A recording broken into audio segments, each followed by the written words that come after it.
Hello, welcome to Irish Football Fan TV. We're delighted to be joined by Guinness Ambassador Theo Walcott. We're here on behalf of Transfer That Point. You're here in Dublin, Ireland, and how are you finding it? Yeah, great. I mean, I love the concept of transferring the old glass for a brand new Guinness pint glass, and I feel like it's very similar to transfer deadline day. Obviously, you can do it now and up until transfer deadline day. So for me, it's really important to just start anew, fresh. You know, I always felt for me when I moved, it was something new, something shiny, something to look forward to. And the experience of when I was at Arsenal, leaving the club I've been there for 12 years, it was a hard moment. So I can imagine everyone there looking at their pint, their old glass, and think, oh, I have a lot of memories with this. But I always feel like at times change can be a good thing. Yeah, well, since you're obviously over in Ireland, and the fact that you would have played and come up against a lot of Irish players. So I wanted to ask you a little bit about that. Yes. So just tell me, I suppose, do you have a favourite Irish teammate that you would have played with? And I think I know who it is. Go on, who? Seamus. Wow, yeah, Seamus is and one of my favourites. But Shane Long as well. Really enjoyed Shane Long. Yeah, but yeah, Seamus Coleman for me as well. What I loved about him was his passion. He's a player like that. You can see him being a manager. Very similar to, way Mikel Arteta at Arsenal Football Club is right now. But Seamus, for me, he had that little stint, obviously filling in Sean Dyche's role briefly. I think he's got a taste for it, how I feel like. And now he's obviously got another year at Everton. He's got the World Cup to look forward to, of course, staying fit, which will be really important for him. But I can see him going into management at some point, particularly at Everton, a club that he's connected with. He's been in his whole career, and he's a good man. Very passionate about the games, which I always feel like if you got someone who's that well invested in the club, he's going to always want to make good decisions and make the right people in the environment. And he's certainly someone who has all those factors to become very successful. Yeah, just on him because I think you would have been there when he broke his leg, or in around that time. Yes. I'm sure you signed around then. Actually, you signed in January. Having that support network for him, because at that age to then have an injury so horrific is never ideal. Of course, not any injury is not great, but something like that for someone who loves the game so much, of course. But he's come back and he wouldn't just be down in dumps about it at times. He would want to talk about how he's feeling, which I think is really important to understand that a lot of people don't want to talk about anything, but he's very open and honest about the situation. And he got back as quick as possible. I mean, I can definitely relate when I did my ACL and 4 injuries in my knee.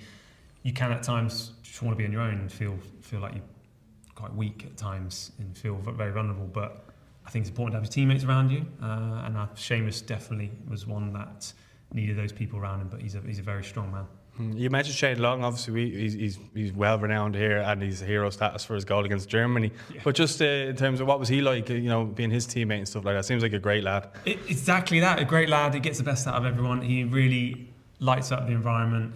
And he just never stops running. He never stops running, training. He puts everything in, every effort. And of course now he's living away from football. He's dipping his toe now and then to puntry as well. In Ireland, I do know that. I saw him the other day actually when I was at a assessment day at schools, looking at schools for my eldest. So I saw him at the school, which is great. But he looks after himself, playing a bit of golf as well. But he's just a good man. He's had a fantastic career. And I just enjoy being in this space. Always when I was coming through football, I used to watch Reading quite a bit when he played at Reading. So yeah. I told him this story. I said, I always used to watch you as a kid. He's like, you really? I was like, yeah. When I was a kid, I was watching you play, and I'm like playing you. It's just a kid. Surely there's not much of an age. No, well, I only started. Well, when he was at Reading, I would have been only 12.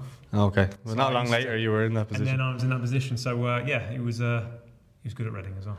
Yeah, no, he's class. He's, as I said, he's an Irish legend. Another legend that we have to talk about, and you spoke about punditry, and you're always with him on the in the studio there, Roy. Yes. Talk to me, what's it like working with him, and what's he like just as a person? Because we don't really see a little bit on Stick to Football and that type of thing, but we don't really. He's always renowned for being an angry kind of battler on the football pitch, rather than you see the good side of him as well on Stick to Football, and obviously in the studio you see, I suppose, a bit of both. There's definitely a soft side of him. What I really like about Roy, he's helped me out massively when I transitioned into this.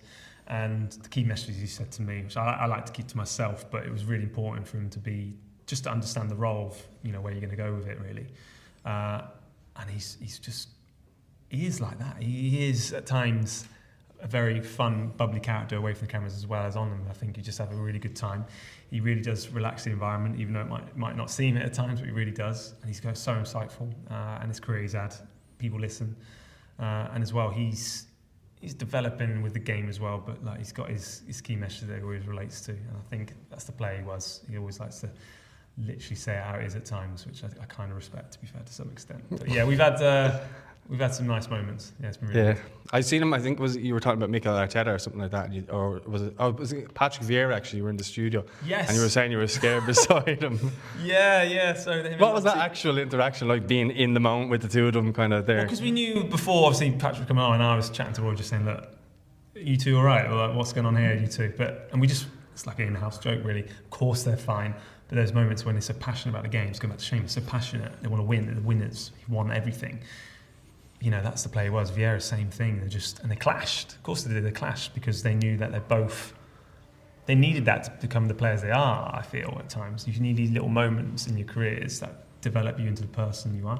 And I think that moment always sticks with a lot of people. So, but it was fine. They were fine. He's on the other side of the world, so it didn't matter. Well, they've done stuff since. It was funny. I think they play up to the characters for the TV. But I a little bit, but I do feel like there's a little bit of hate in there between both. Okay. Yeah, deep down, I think they still do hate each other. It's good rivalry. It makes for good TV. Yeah. They should put them in a boxing ring. Yeah. Well, you spoke obviously about Arsenal there and some of the legends. But who were the kind of, when you first went in, because you were obviously really young, but like, who were the ones that kind of you were like wow by, and who was probably the best player of that kind of era when you played there?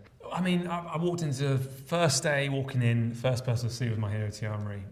And obviously, not so liked here. Well, as a 16-year-old, starstruck straight away. Yeah.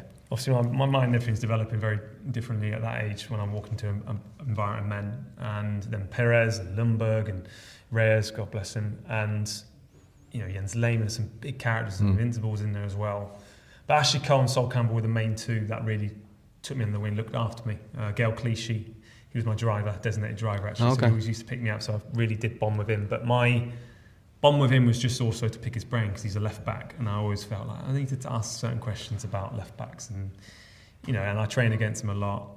And then Ashley, probably two of the best left backs around, particularly Ashley Cole, that's for sure. So, well, the clubs they play for would suggest that, and that as well. So, look, I was doing my homework away from football as well. But Ashley and so on, people might not have seen that side of it. They really helped me out.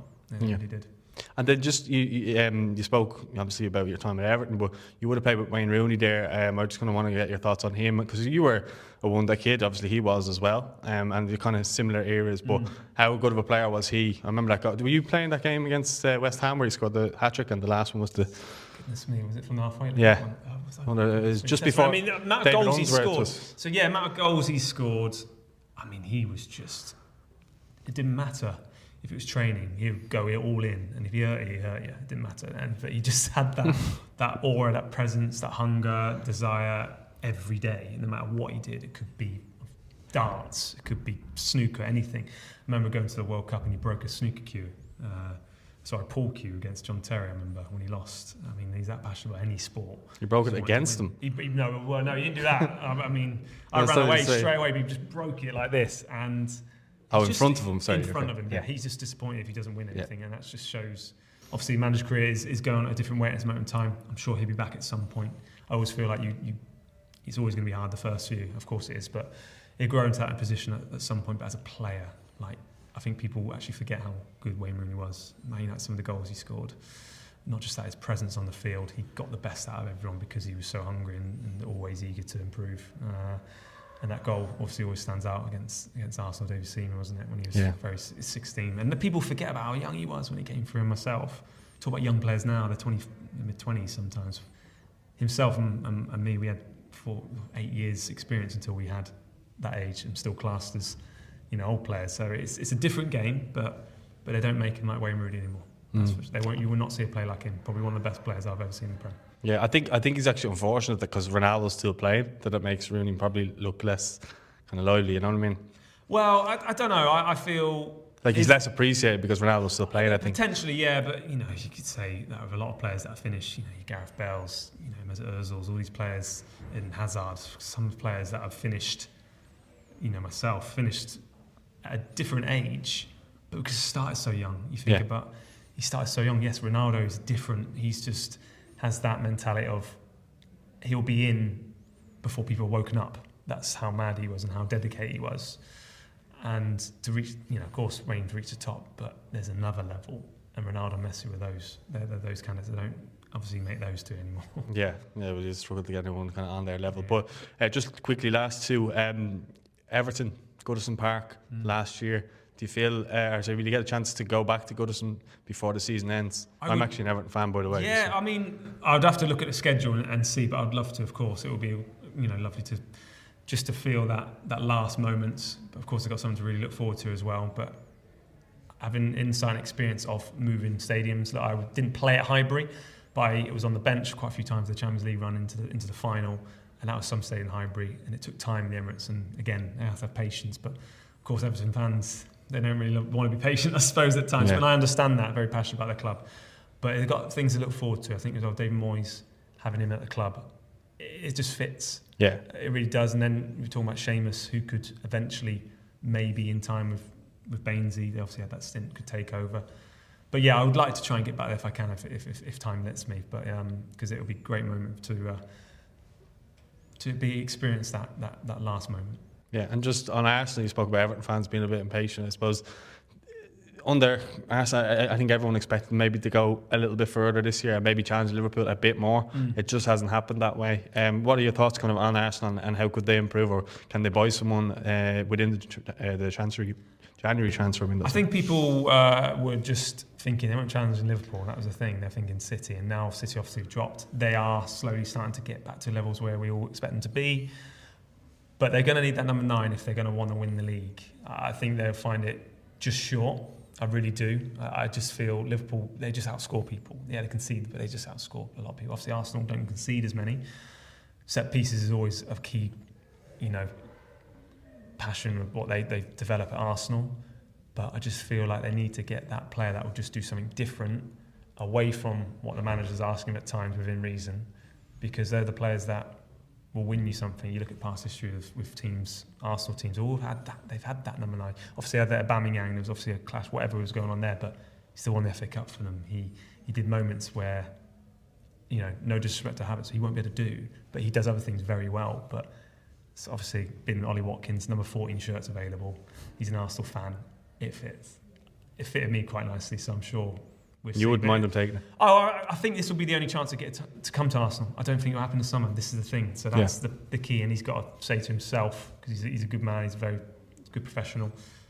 It's now or never, really, if they can get something agreed, but it's not long. I think he's not helped, though, because John Duran is after getting That's the issue. So that'll be the issue. But look, money talks and football these days, I feel, and I'm sure at some point if they can get something done, they will get it done. But it's transfer deadline day, so that's why make sure you change your old glasses for your new ones. Well, on that note, Theo, thanks very much for your time. No worries. Absolute legend.